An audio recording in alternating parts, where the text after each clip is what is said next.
Entrevista. Endividamento cresce entre empresas e acende alerta para a organização financeira. Esse é o tema da nossa conversa, da nossa entrevista agora com o advogado especialista em direito bancário, Dr. João Marques Silva. Dr. João, bom dia, seja bem-vindo ao Jornalismo Difusora. Bom dia, Evaldo. Muito obrigado. Nós é que agradecemos a sua disponibilidade. E, primeiramente, doutor, o que explica o crescimento do endividamento das empresas nos últimos meses? Nós temos vários fatores, né? Nós temos juros, uma taxa Selic muito alta, dificuldade no mercado, a economia estagnada. Em geral, nós temos aí um desafio para todo empresário. Então, os dados do Serasa não mentem que esse endividamento ocorre e são inúmeros fatores que contribuem para isso. E esse aumento, ele é mais concentrado em pequenos, médios ou grandes negócios, doutor?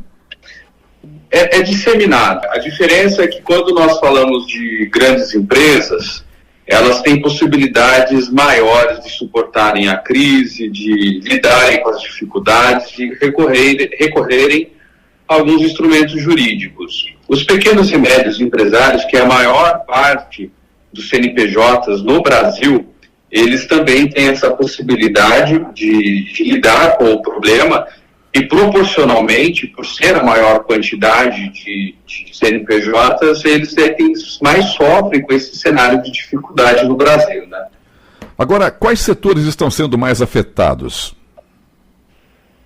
Em geral, são todos os setores. A economia, ela caminha de maneira muito difícil.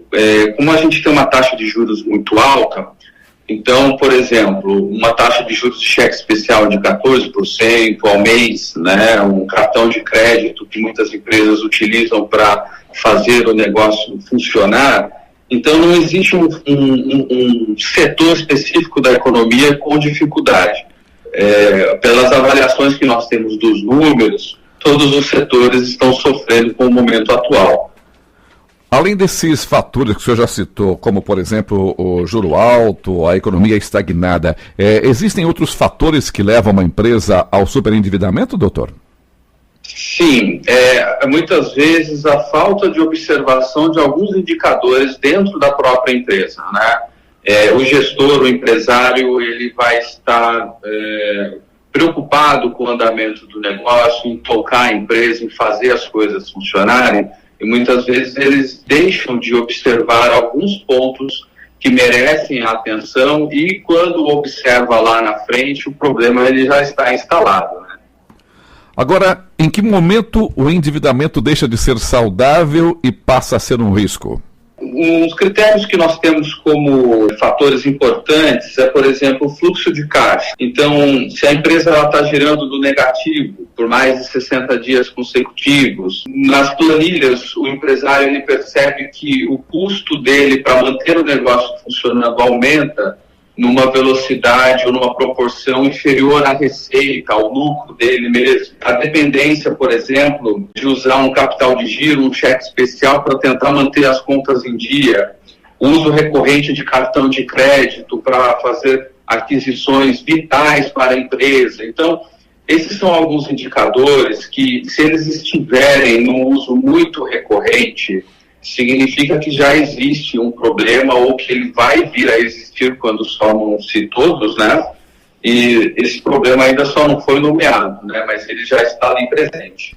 Doutor, quais sinais de alerta o empresário deve observar tanto interna quanto externamente? O senhor falava dos problemas internos da empresa, que muitas vezes, né, sinais que não são observados. Quais outros sinais devem ser observados até mesmo externamente pelos empresários? Toda empresa ela precisa de uma análise dos riscos a que ela está sujeita a enfrentar. Então, muitas vezes, a empresa ela vai passar por um momento de sazonalidade, um momento em que é esperado uma dificuldade. O empresário ele tem que ter isso mapeado. Nesses momentos, utilizar o crédito não é um problema, porque é algo previsto, é algo que ele espera. O problema existe quando esse uso é recorrente e não se tem esse período de sazonalidade, de baixa nas vendas. Então, eu acho que esse é um fator externo importante a ser observado. Ou seja, como o senhor coloca aí, o crédito pode ser um aliado desde que usado com estratégia. Exatamente. Agora, como estruturar contratos de crédito de forma mais segura, doutor? Existem várias maneiras que a gente pode lidar com isso, né? O ideal é fazer uma análise caso a caso para que a gente entenda o seguinte: o crédito que eu vou obter, qual é a taxa que será cobrada, qual será o custo total dessa aquisição de crédito, de recurso, e o quanto que isso projeta de crescimento, de faturamento na minha empresa. Quando isso está claro para o empresário, o crédito ele é um grande amigo, vamos dizer assim. Agora, quando obtenho o crédito de uma maneira que preciso custear um mês, aí já vira um problema. E quais são os principais erros jurídicos que as empresas cometem ao contratar crédito, doutor? Não observar as taxas em geral, não observar se existem vendas casadas, seguros que são forçados pelos bancos, porque os bancos eles são uma loja, eles precisam vender. E nesse sentido, pode-se ter algumas questões contratuais que numa leitura mais refinada, o empresário não estaria adquirindo, não estaria comprando uma coisa que ele não vai usar e que vai, na verdade, onerar ainda mais o caixa da empresa. Então, fazer uma análise de risco, de perfil de crédito, eu creio que seja o mais interessante nesses momentos. Doutor João, o que é que a legislação diz sobre renegociação de dívidas empresariais? Existem alguns instrumentos, como a revisão de juros, que nos permite discutir as taxas que foram cobradas, por causa do seguinte: as taxas elas precisam estar devidamente apontadas no contrato, e as taxas que estão apontadas são as que devem ser cobradas. Esse é um fator primordial. Muitas vezes, na operação, a taxa praticada pelo banco é superior à que foi informada no contrato. Em alguns casos, as taxas estão até corretamente aplicadas conforme a previsão contratual, porém muito acima do que chamamos da taxa média de juros, né? Essa taxa média de juros, ela é publicada pelo Banco Central, onde se faz realmente uma média de todas as taxas praticadas pelos bancos naquele contrato, naquele tipo de contrato, naquele tipo de crédito em determinado período do mês. Às vezes nós temos aí então a taxa abusiva de juros, é quando elas superam muito essa taxa média, né? E normalmente isso acontece no momento que o empresário ele está com maior dificuldade, porque o banco ele trabalha com risco, né? Então, quanto maior o risco de inadimplência, maior a taxa que ele vai cobrar. Doutor, em que situações a empresa pode recorrer à recuperação judicial? No geral, nós conversamos sobre problemas no aspecto bancário, quando o empresário ele se afunda no banco para manter a empresa em operação, né? Sim. Agora, existem alguns cenários em que o problema não é apenas bancário, é um problema que envolve questões com fornecedores, questões com os bancos, naturalmente, questões trabalhistas, encargos trabalhistas que não foram pagos, impostos que estão em atraso. Então, é um cenário em que a recuperação judicial pode se tornar interessante, porque ela, basicamente, ela vai pausar todas essas dívidas, né? A empresa ela precisa apresentar ao juiz todas essas dívidas e apresentar um plano de recuperação judicial, que é onde ela informa quem são os credores, qual é o valor da dívida, como ela vai pagar essa dívida, em qual parcelamento. Então, é um instrumento jurídico que visa manter a empresa. Ela prestigia a manutenção do negócio em razão da importância que uma empresa tem para a economia, né? Então, é um instrumento bem interessante. Doutor, há alternativas legais antes de chegar à recuperação judicial? Existem algumas alternativas, como a própria negociação administrativa dos débitos. Então, é importante se tentar algumas negociações, fazer um mapeamento das dívidas, né? Então, quais têm os juros mais altos, quais possuem os riscos mais elevados, quais aquelas que realmente podem encerrar a operação da atividade empresarial. Então, Existem alguns mecanismos. Basicamente, essa negociação extrajudicial, mas amparada por um amplo diagnóstico daquilo que está acontecendo. E os bancos são obrigados a oferecer condições de renegociação, doutor? Eles não são obrigados, por isso que muitas vezes o único caminho é o judicial. Bom, o senhor falava de taxas, de juros altos. O empresário, ele pode contestar juros ou encargos considerados abusivos? Deve contestar. Isso é fundamental para que ele pague aquilo que é certo, né? Então, a dívida, ela existe e ela deve ser paga. Isso é um fato.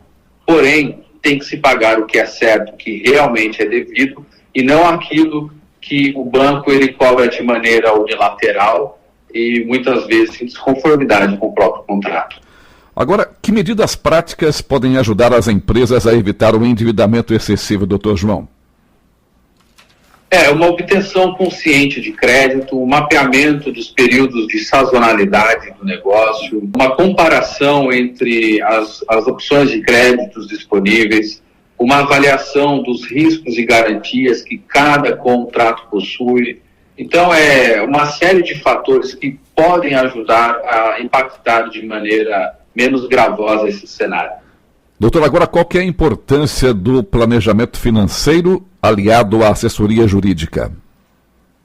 São duas áreas que caminham em conjunto, né? Sim. O advogado e o departamento financeiro da empresa, eles precisam avaliar